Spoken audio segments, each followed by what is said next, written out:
السلام علیکم۔ اعوذ باللہ من الشیطان الرجیم، بسم اللہ الرحمن الرحیم۔ نماز نبوی، تکبیر اولیٰ سے سلام تک۔ 11 صحابہ رضی اللہ عنہم کی شہادت۔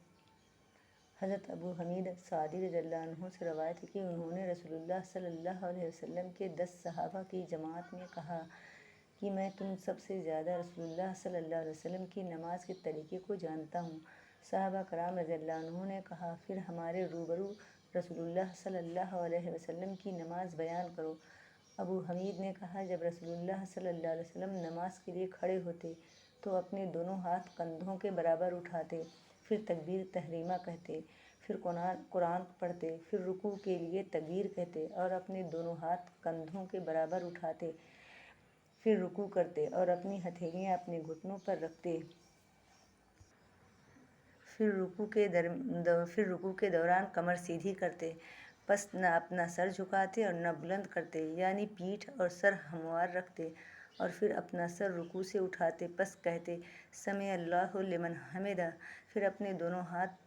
اٹھاتے یہاں تک کہ ان کو اپنے کندھوں کے برابر کرتے اور قوما میں اطمینان سے سیدھے کھڑے ہو جاتے، پھر اللہ اکبر کہتے، پھر زمین کی طرف سجدہ کے لیے جھکتے، پس اپنے دونوں ہاتھ بازو، اپنے دونوں پہلوؤں، رانوں اور زمین سے دور رکھتے اور اپنے دونوں پاؤں کی انگلیاں کھولتے، اس طرح کہ انگلیوں کے سرے قبلہ رخ ہوتے، پھر اپنا سر سجدے سے اٹھاتے اور اپنا بایاں پاؤں موڑتے یعنی بچھا لیتے، پھر اس پر بیٹھتے اور سیدھے ہوتے یہاں تک کہ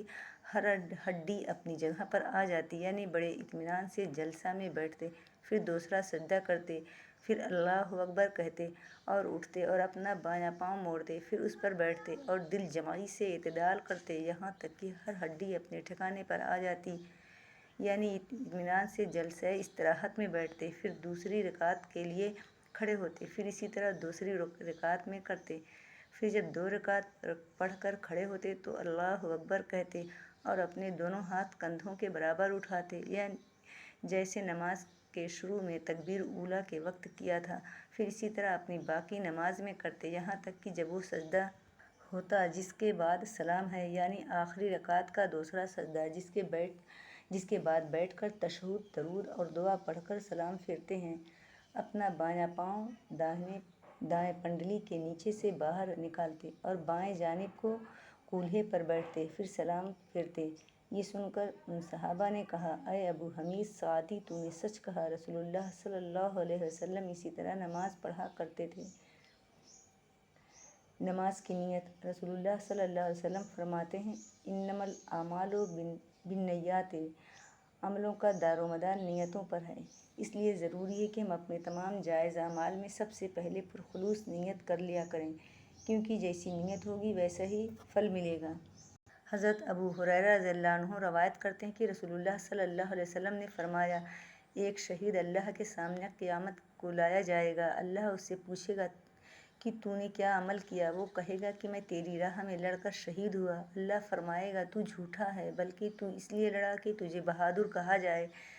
پس تحقیق کہا گیا، یعنی تیری نیت دنیا میں پوری ہو گئی، اب مجھ سے کیا چاہتا ہے؟ پھر منہ کے بل گھسیٹ کر آگ میں ڈال دیا جائے گا۔ اسی طرح ایک عالم جس نے علم شہرت کی نیت سے پڑھا اور پڑھایا، اللہ کے حضور پیش ہو کر جہنم میں جھونک دیا جائے گا۔ پھر ایک شہرت کی غرض سے سخاوت کرنے والے مالدار کا بھی یہی حشر ہوگا۔ وضو کرتے وقت دل میں یہ نیت کریں کہ اللہ کے حضور نماز میں حاضر ہونے کے لیے طہارت وضو کرنے لگا ہوں، اور پھر جب نماز پڑھنے لگیں تو دل میں یہ قصد اور نیت کریں کہ صرف اپنے اللہ ہی کی خوشنودی کے لیے اس کا حکم میں بجا لاتا ہوں۔ نیت چونکہ دل سے تعلق رکھتی ہے، اس لیے زبان سے ادا کرنے کی کوئی ضرورت نہیں، اور نیت کا زبان سے ادا کرنا رسول اللہ صلی اللہ علیہ وسلم کی سنت اور صحابہ رضی اللہ عنہم کے عمل سے ثابت نہیں ہے۔ امام ابن تیمیہ رحمۃ اللہ علیہ فرماتے ہیں کہ الفاظ سے نیت کرنا علماء مسلمین میں سے کسی کے نزدیک بھی مشروع نہیں۔ رسول اللہ صلی اللہ علیہ وسلم، آپ کے خلفائے راشدین اور دیگر صحابہ رضی اللہ عنہم، اور نہ ہی اس امت کے سلف اور ائمہ میں سے کسی نے الفاظ سے نیت کی عبادات میں، مثلاً وضو، غسل، نماز، روزہ اور زکوٰۃ وغیرہ میں جو نیت واجب ہے، بالاتفاق تمام ائمہ مسلمین کے نزدیک اس کی جگہ دل ہے۔ امام ابن حمام اور ابن قیم بھی اس کو بدعت کہتے ہیں۔